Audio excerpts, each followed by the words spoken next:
E o Rio Grande do Sul teve uma piora significativa nas bandeiras do distanciamento controlado. Bandeiras que passam a valer a partir de amanhã. Ao menos 6 regiões passaram para a bandeira vermelha. Nós vamos agora ver detalhes dessas regiões com o Daniel Nunes, que está chegando. E eu pergunto para o Daniel aqui na telinha, Daniel, qual a chance dessas bandeiras serem revertidas? Existe alguma chance? Boa tarde, seja bem-vindo. Olá, boa tarde, Lena. Boa tarde aos telespectadores do NT Sul. Chance sempre existe, não é? Não vai ser fácil. Na verdade, são 37 prefeitos, 37 municípios que estão fazendo essa solicitação, né, de que a sua região, ou que as suas regiões sejam reconsideradas dentro do programa das bandeiras do distanciamento controlado. Destacando que o governo do estado já recebeu esses pedidos até a noite de domingo. Hoje à tarde vai sair o resultado, né, que vai valer a partir de amanhã até a próxima segunda-feira, né? Essa análise acontece sempre no fim de semana, no começo da segunda, e à tarde o governador atualiza na sua live. O que traz esperança para essas regiões, para esses prefeitos que estão fazendo essas solicitações, né, que passaram especialmente de bandeira laranja para bandeira vermelha, que já existe no Rio Grande do Sul, vamos dizer assim, esse histórico de algumas regiões ou de alguns municípios que estavam dentro de uma região com bandeira vermelha e que, na verdade, tiveram, vamos dizer assim, uma flexibilização por parte do governo do estado para que pudessem ter regras menos rígidas. E por que isso? Por que o governo aceitou vamos dizer assim, essa flexibilização para essas regiões, que atualmente são 117 municípios? Isso porque nos últimos 14 dias, nesses municípios, nesses 117, não ocorreram mortes nem um novo número de hospitalizações. Esse é o motivo, né? E que dá esperança para esses 37 prefeitos que estão fazendo essa solicitação hoje. Mas cabe a gente destacar aqui o seguinte, né? O município ele não é uma ilha. Às vezes tem regiões ou municípios que estão bem, não tem mortes, não tem novas hospitalizações, mas a região está complicada, né? Então é isso que vale a gente destacar. Para que serve o sistema do distanciamento controlado aqui no Rio Grande do Sul, que foi inovador, não é, em todo o país? Ele tem, na verdade, 11 critérios, mas que, em suma, ele serve para o seguinte: para mensurar a evolução da doença em todo o território do estado, né, e também para mensurar a ocupação de leitos de UTI. Então, são 11 critérios. 4 deles são critérios regionais, 5 são macro-regionais e 2 deles são estaduais. Então, quer dizer, quando tem uma piora do coronavírus, da Covid-19, numa região ou no estado como um todo, que está acontecendo, não tem nenhum município que consiga se salvar disso, né? Vai ter que adotar medidas que sejam mais rígidas, justamente para evitar o avanço, o agravamento da doença. Então, vamos lá, vamos dar uma olhadinha aqui por regiões. A gente tem um mapa e que dá para a gente ter uma ideia, não é, do que aconteceu. A gente tem aí uma espécie de um set, vamos dizer assim, né? Vai desde aí da região norte, do centro-norte do Rio Grande do Sul, né, em direção, costeando aí toda a região metropolitana de Porto Alegre até a metade sul do estado, com bandeiras vermelhas agora. Então vamos destacar aí.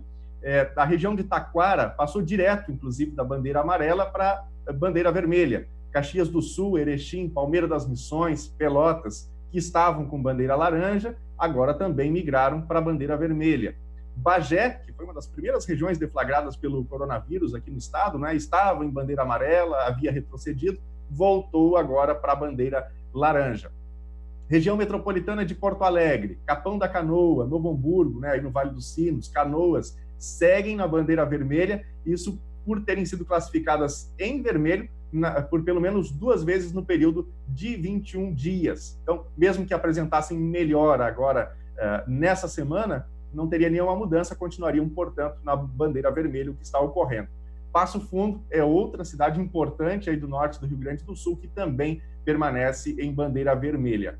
A única região que apresenta uma redução de risco foi a região de Santo Ângelo, passando da bandeira vermelha para a bandeira laranja. Mas a notícia triste nesse sentido é de que não há mais ninguém com bandeira amarela. Então, todas as regiões estão ou em laranja ou em bandeira vermelha, Léo.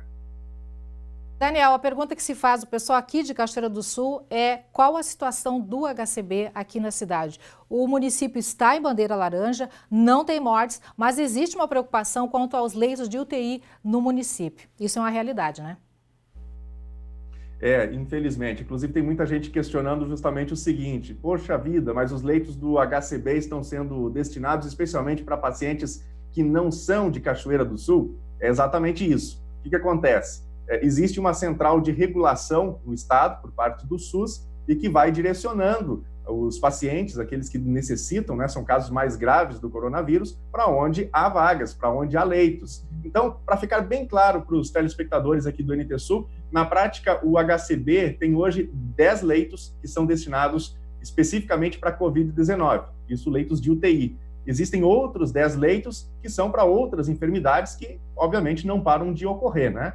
Inclusive, essas UTIs, elas são separadas, em áreas absolutamente separadas. Então, desses 10 leitos que são específicos para a Covid-19 aqui em Cachoeira do Sul, a gente já tem 6 deles ocupados. E de onde que são esses pacientes? Nós temos um paciente de Arroio dos Ratos, um paciente de Canoas, um paciente de Triunfo e 3 pacientes que são de Caçapava do Sul. Então, Caçapava faz parte da microrregião de Cachoeira e os demais pacientes, eles fazem parte de outras regiões, mas que o SUS encaminha para cá em função desse sistema de regulação.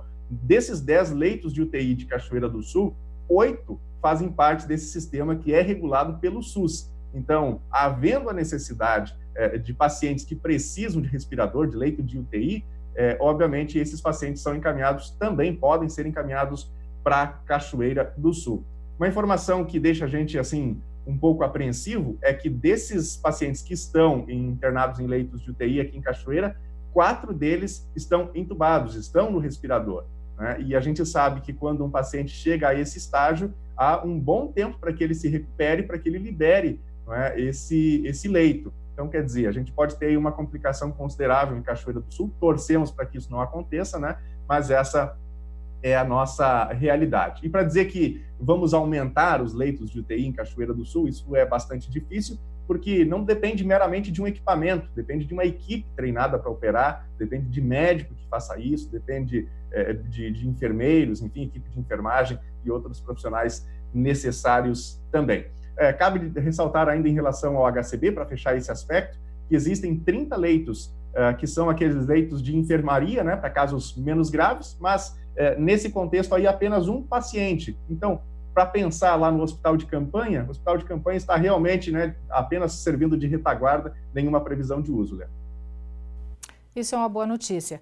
Daniel Nunes participando conosco direto da redação. Invertemos as posições hoje, nos atualizando sobre a situação Covid no estado e em Cachoeira do Sul também. Daniel, uma última pergunta. Alguns episódios da Covid-19 da região acendem a luz de alerta e podem servir de exemplo para Cachoeira, né? Caso de Pantano Grande.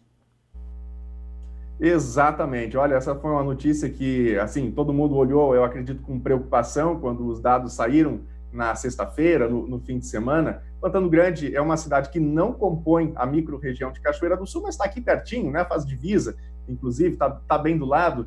E o que aconteceu com Pantano Grande? No centro administrativo, na prefeitura de Pantano Grande, foram realizados cerca de 120 testes rápidos.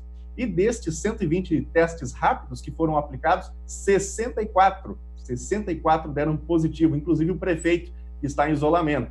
Então, a gente vê como é uma doença que, eventualmente, em alguns casos, ela avança rapidamente e gera aí uma preocupação bastante grande. Então, que possa servir de alerta, né? Que a gente possa continuar evitando as aglomerações e esse é o caminho que a gente precisa. Ninguém vai parar de trabalhar, obviamente, o trabalho é preciso continuar, mas, de qualquer maneira, que cada pessoa possa cumprir a sua parte com a responsabilidade que lhe cabe. E uma notícia positiva, Helena, para a gente fechar, a prefeitura acabou aqui em Cachoeira do Sul a série de testes nas casas, né, de repouso, nas casas geriátricas. Foram 390 testes em 18 casas e nenhum resultado foi positivo. Então, ninguém com coronavírus nos asilos aqui de Cachoeira do Sul. Lena.